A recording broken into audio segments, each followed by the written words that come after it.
Welcome to installment number 333 of the Mitzvahs as enumerated by Maimonides, the Rambam. We have been talking about the laws of mourning. We started speaking about the do's and don'ts for a Kohen, for the priests, as well as yesterday we started speaking about the Kohen Gadol, the high priest, and what he is not allowed to do. Specifically, we said he is not allowed to touch or carry a dead body, even if it's a close relative.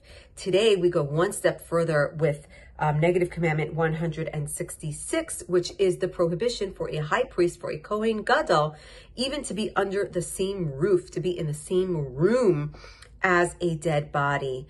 And it's quite an interesting paradox, I would say, between, the regular Kohen who is allowed to become impure while the high priest is not allowed to mourn their immediate family as well. And it just seems a little bit odd here. As we said yesterday, that the Kohen, just an ordinary priest, was able to be swapped out. There were so many of them that if one wasn't able to do his job, he was impure for however long it was, he was able to be swapped out with another one. A Kohen Gadol, the high priest, there was only one of, and he couldn't be swapped out. However, in addition to this, we see that truly the Kohen Gadol, the high priest, was really on a completely different plane to any other ordinary human being.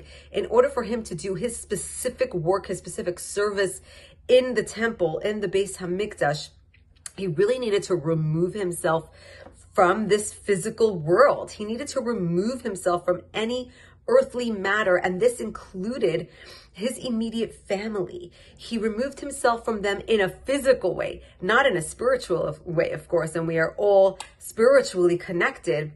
And therefore, he didn't need to mourn them in the same way that most physical beings would need to. We know the Kohen Gadol, the high priest, would enter the Holy of Holies and receive the highest of revelations there. He was unable to do that and receive that and remain alive if he didn't know how to separate himself from this earthly world.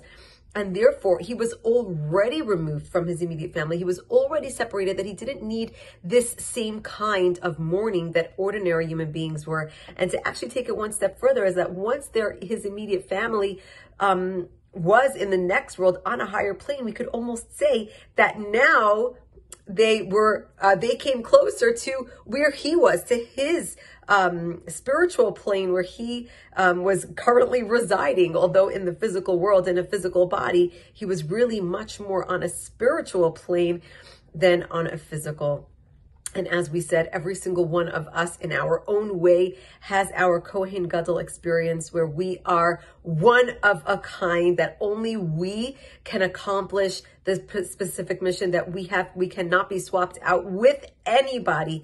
And it is incumbent upon us to think every single day, what is my Kohen Gadol moment? In which way am I a Kohen Gadol? We know that we are a Mamlechas Kayan, and we are a nation of priests. God has chosen us as a nation of priests, a nation of Kohanim.